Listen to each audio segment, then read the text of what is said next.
Hello, hello, guys. I'm so happy to be back. And honestly, I'm gonna tell you a story today how I'm launching the new season of the podcasting and Love and Beloved platform. I'm so grateful to all of you who is continue subscribing, downloading, sharing these messages, this platform, podcast, and YouTube with others, and bring the hope and inspiration and learning new things.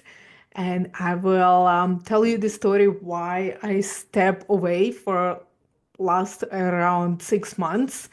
It was huge transition that was happening in my family and for my family.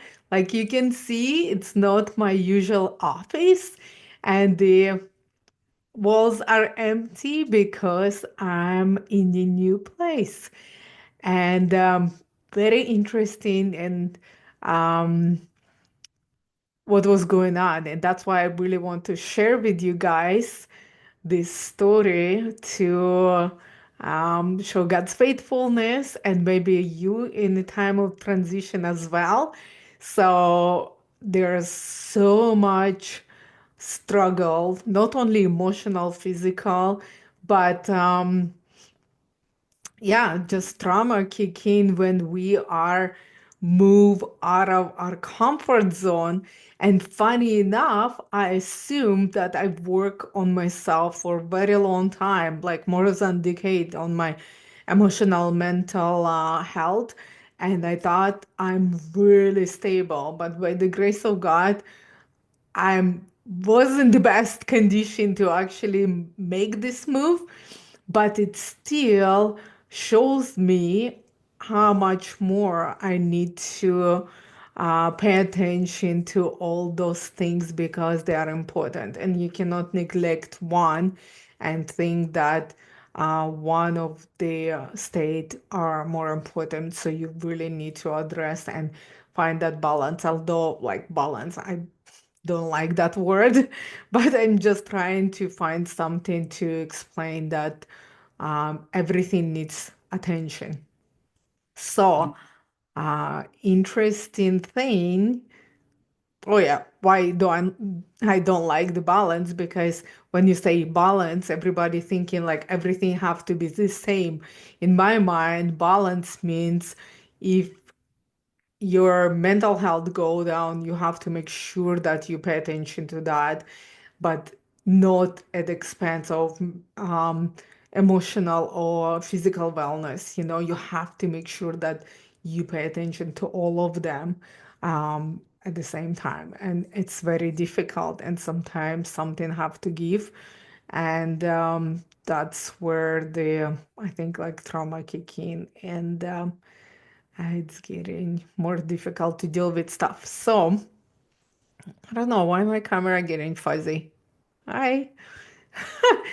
Anyway, so we moved from one city to another city, and we actually changed everything. Our church, our doctor, and our work as well. And uh, my daughter, my oldest daughter, who is 18 years old right now, she actually moved out to live on campus at her college next day, like after we moved. So this kid moved out, and now like she have no home that she remembers. So that was huge for us and for her too, to adjust, not being home, not having her room, not having everything that she is like remembering and accustomed to.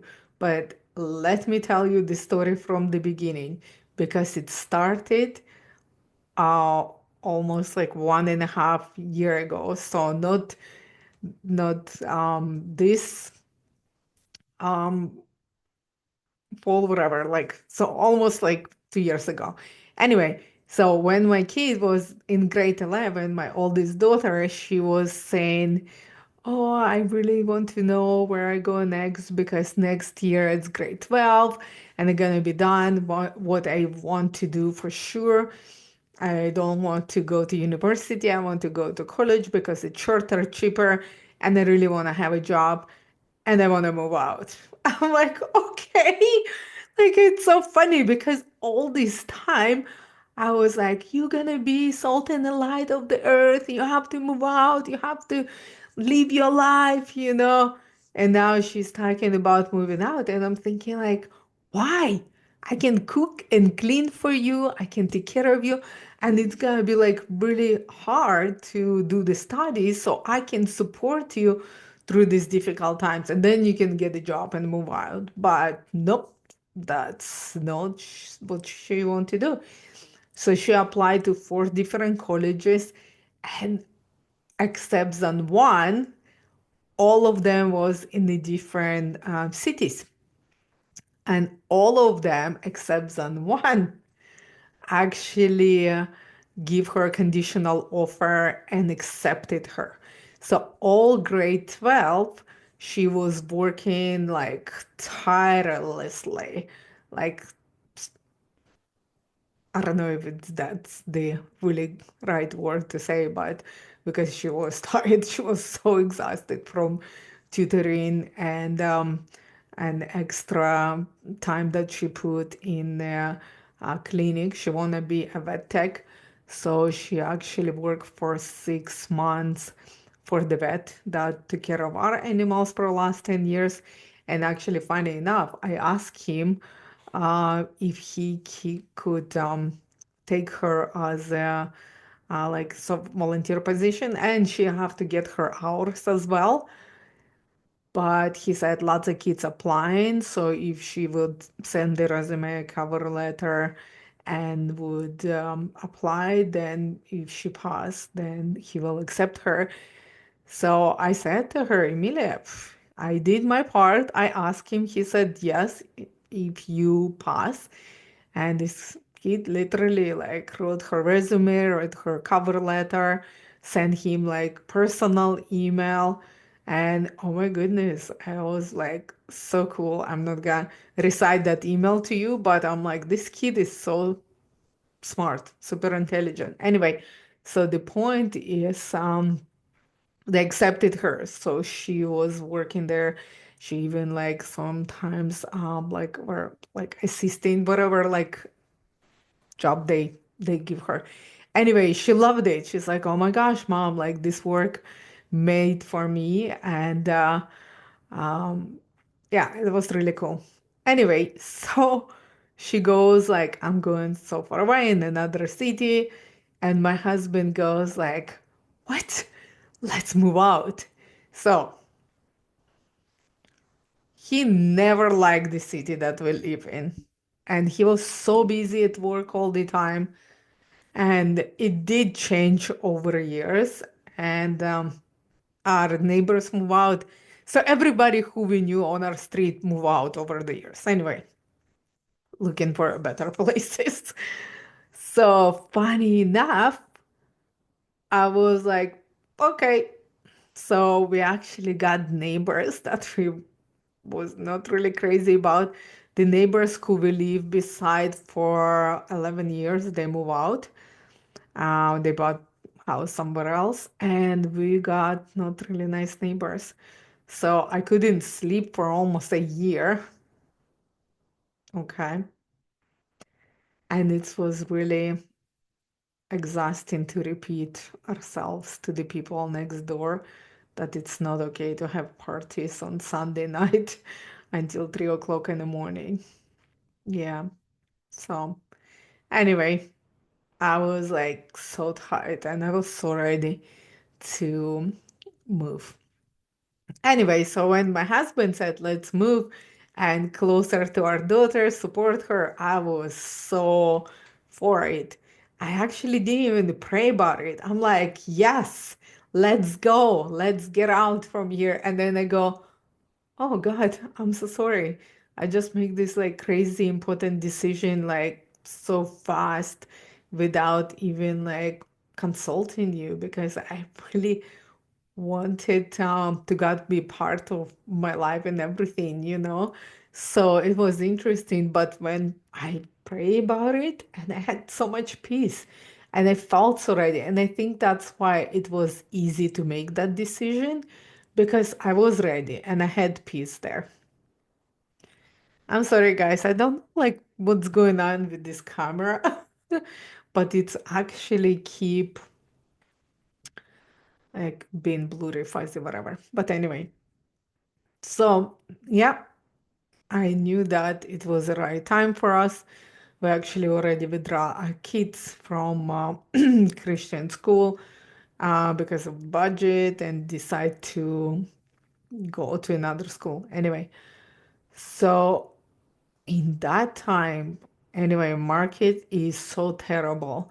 Like probably like at least six or seven houses on our street become on sale that spring, this past spring. And the house in the end of our street was like very much done from top to bottom. And they asked the same money that we did. Like our house was okay, we didn't do anything extravagant, but we did keep up. Like we put the new kitchen like a couple of years ago and stuff like that, but it was in very good condition. Anyway, but not like this house. This house was like done, done. And it's funny because few years ago, my friend lived in that house and she did all the renovations. Like it's such a beautiful house. I was like, what? Okay. And I started hearing people saying, like, you know what, the market is sucks. You're never gonna sell the house. So I started like talking to God every time I'm driving. I'm like, nope, I don't care about the market. I don't care about the economy. God is my father. Like I'm his child. Like he loves me so much. He gonna sell the house. Okay. So every time somebody is saying to me like, oh, like we already have house for 2 years on the market. We cannot sell. I'm like, nope. Go away from me, Satan. I'm not gonna listen to this. I know God loves me and he gonna sell the house. Anyway, so that was every time like when I have like those bad thoughts, I have to fight against them.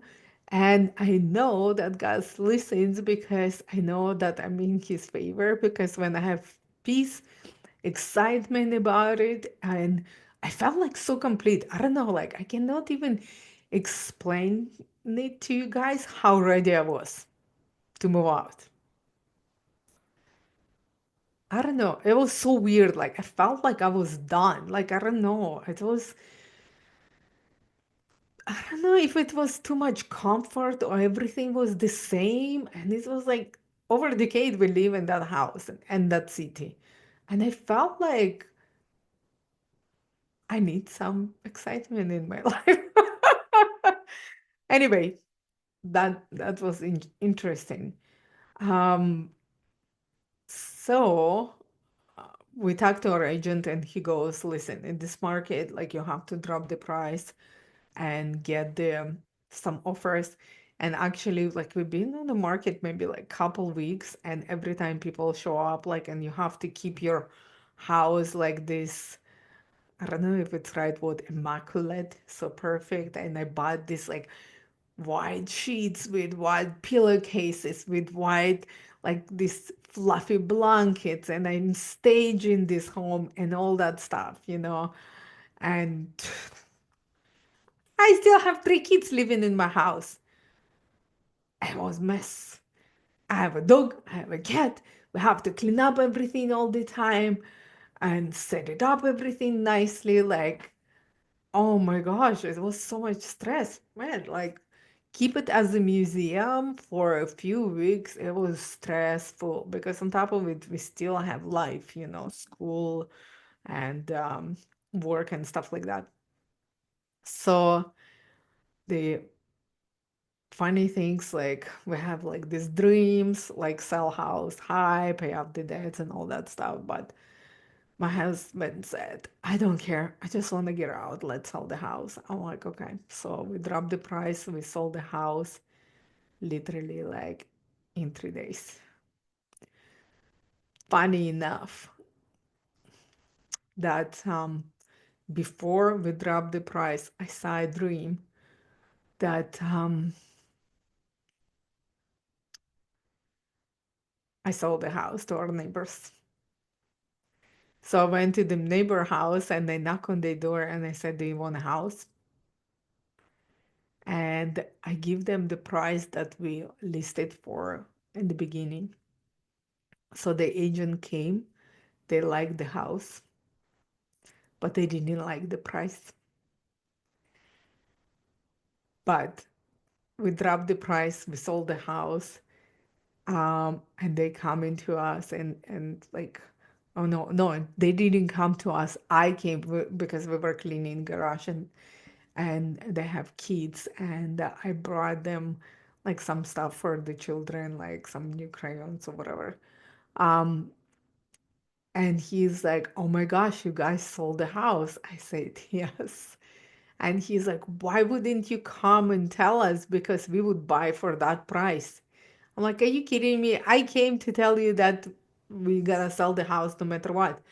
And he said that the agent literally going through the house said to them, "The house is amazing. They're never gonna drop the price." So he convinced them so they stop watching. Okay. And he said we would buy it even more expensive. Anyway, whatever. And then it's planted the seed in my head. So I'm driving, I'm complaining, "Okay, God, why we drop the price that low if that guy would buy it for more money?"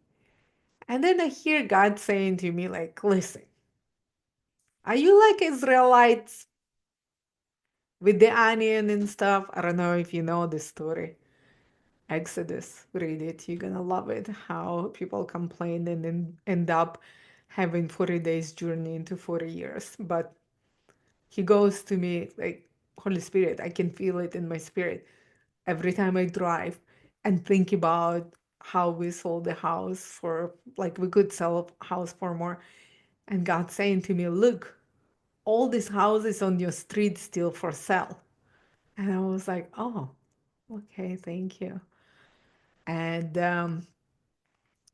then, although kids are not that young and they've been part of this decision, they didn't make the decision, but they still are like part of this journey, and we talk to them about everything, to try to minimize impact that it will create because they've been in the same school for 6 years, in the same church for 11 years, same house in 11 years as well.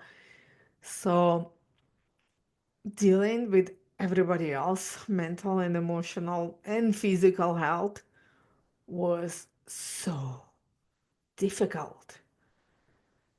They were not excited about moving. They still don't. So it's been like a month being in your house. They not excited. They don't like the school. They don't like the church. So it's gonna take some time.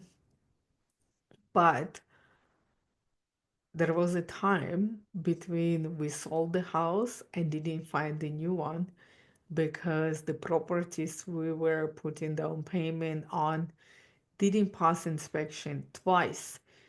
And even our agent, he said it's never happened to him that the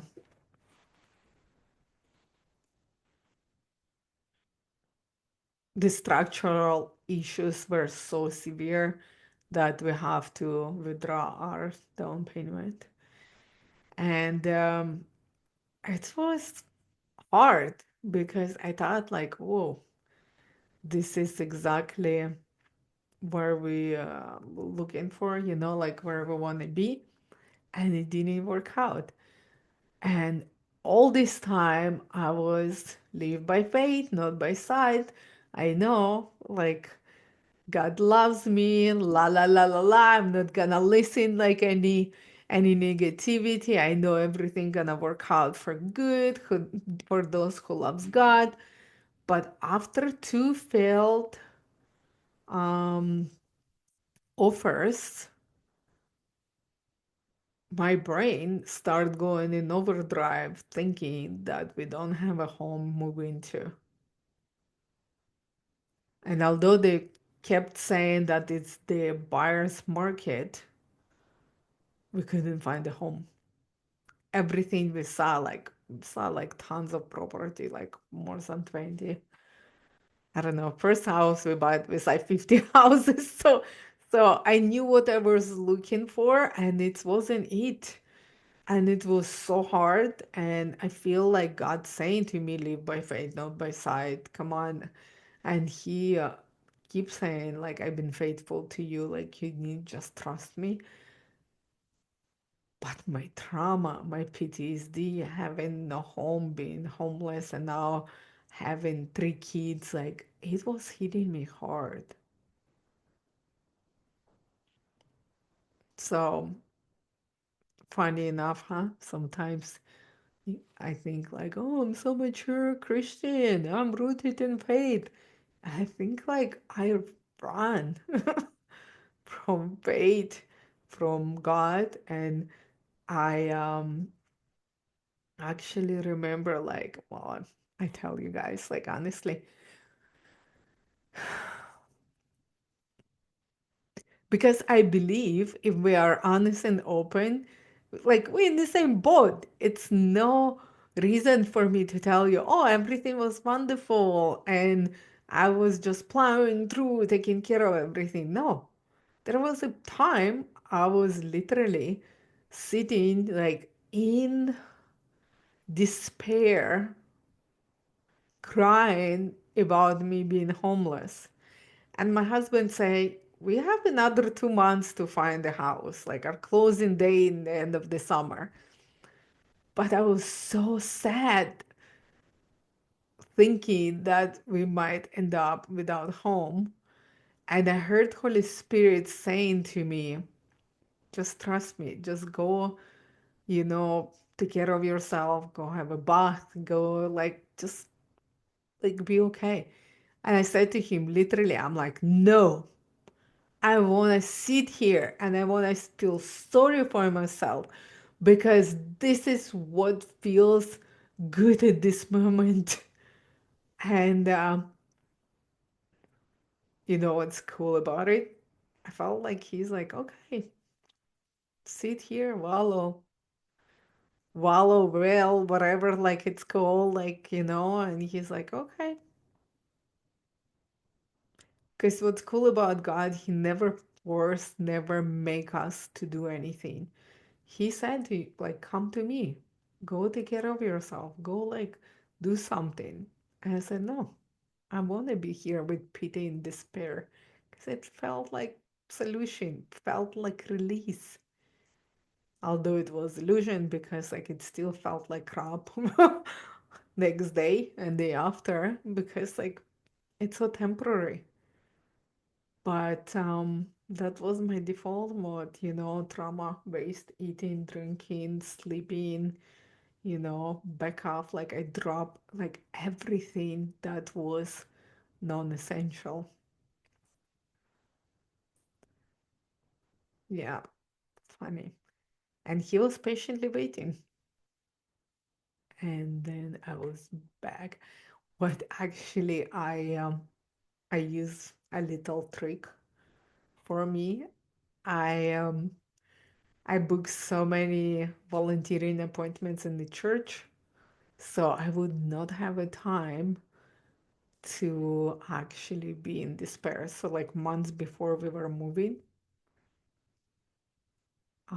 I packed my schedule and I loved it because it gave me purpose, drive. It brought me with people who love and care for me and who I love and care for. So it's kind of like pull me out of this weird loop. And remember in the beginning, I said like I thought I was like the most stable. I think that's what happened. It didn't actually put me in a depression. it was kind of like a phase because I was like so scared. And you know what? Body remembers no matter how you pretend that, like, the life is wonderful right now and everything's good and I feel safe. But this kind of moments always get kind of like knocked me out of my path for a bit. But that's cool because I didn't get depressed. I didn't get like anxieties. I didn't get um like despair that I cannot come out from it for a long time. So it was a moment and it's okay. And there's another thing that I've learned not to have, like, not to punish myself for this. I could say like, oh, I thought like you were so good and now you're falling apart, blah, blah, blah.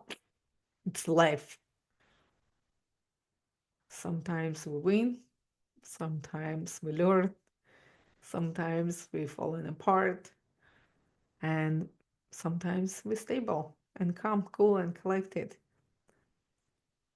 So I got back to church, I got busy, and my husband actually went away for a bit.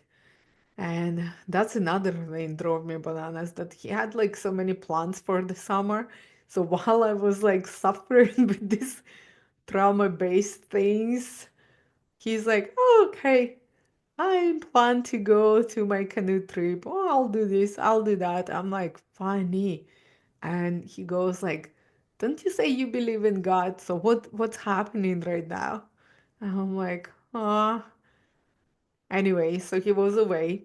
I took my girls to have like two properties we saw, and I was going through this house, and I'm saying to my agent, "Oh my goodness, this house brings me joy," and it was pretty much like our house. And maybe I thought that the kids kind of gonna be like, "Oh, it's just like our home, just in another city." Anyway, so when my husband come back and he looked through the house, he's like, no brainer. And we put the offer on and they got accepted. So we got our home. Like literally, I think like almost before I closed it. Um, and we moved. Funny enough, the day we were moving, my daughter have mandatory um, orientation in the college. And I was praying, God, please give her a friend so she would be not alone there. And through her, like that, the professors were doing presentations, and there was one girl like literally just keep asking the questions. And I'm like, oh my gosh, this kid asking amazing questions, because if she wouldn't ask those ones, I would. And I said to Emilia, this is your friend. And Emilia said, already look at her. She have a great haircut. I like her already. So we came say hello to this girl and end up like in the end of the day, they were like besties. It was so bizarre from looking from outside, but when you have faith and trust in God, that's called miracles. That's called divine connections. And we were praying for it, so I knew that that's gonna be happening. But still, like, I was so cool. Like, I literally have goosebumps. Like, God is so good. So I don't know. I hope and pray that you know the power of Him showing up in your life. But if not, seek Jesus. That's like all God's story. All these favors, all this faithfulness, like it's so not deserved, but we're His children, and He wants us to have joy. And even like through difficult situation, He's still gonna be patiently waiting. So if you know Jesus, I hope it inspires you. But if you don't, please Google the prayer of salvation. It's like you don't have to do anything or be anything or become anything for God to love you. He loves you just because of who He is. So yeah, do some research. If you need help, please reach out to me. Anyway, so this kid becoming my daughter friend. So we moved out, came to this house. There was lots of things like was with the people who actually bought our house too, like with the payments and stuff. But it's like long story. Long story short, because we have like an amazing credit, everything worked out for good. Oh my gosh, it was so stressful and messy, but everything worked out. Anyway, love being in this community, love being in the house. The kids are walking to school, everything's so close, more independent, everybody. So with the church, actually, this is the city where some of our family lives, and every time we go in to visit them, we actually end up going to the church, and we like the pastor, we like the church, same as our kids sometimes go to the like middle of the week activities like youth. Anyway, so we moved on Thursday. On Sunday, we all went to church. I came to the worship leader and I go, I gotta run Sunday service. And he's like, what, woman? Hold the horses. Who are you? I'm like, I'm Lena and I'm new. Oh my gosh. I know. Poor people, like sometimes, like when I get ideas, they think I'm too much, but they love me in the end. I definitely create the impact wherever I go because I don't waste time. And he goes like, "Oh, you have to be trained. You have to do this and that." And he introduced me to the media team and media director. So after like 2 weeks, I was running the service. Yeah, it was cool. And I got plugged in the women ministry as well. I'm gonna be thinking like about speaking, but it was like pretty cool. So being a month in the new city, in new home, like it's so weird because it feels like I've been living in this house like forever, and it feels like I'm going to that church forever. I have a list of people that I met because like so many people I meet, and like I think like over 30 people already on my list, and I keep guessing the name. And this kid who was I met one of the first days, and I look at him, I'm like, hold on, I have it, hold on. And then I'm like, nope, I don't have your name in my brain. Because like so much information there with the names and faces, but it's so familiar now. It's so crazy. So yeah, that's pretty much a story. Oh, my son came home and he's like calling the dog, and the dog goes crazy. So I think that's how we're gonna finish this awesome conversation. So the point, everything okay, everybody is okay.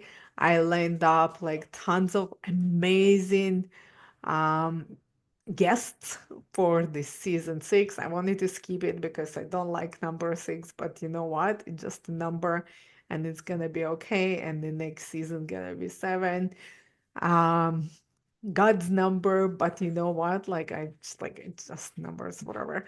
So next season is on, and today gonna be our first episode of this season. That's so funny. My brain says 7.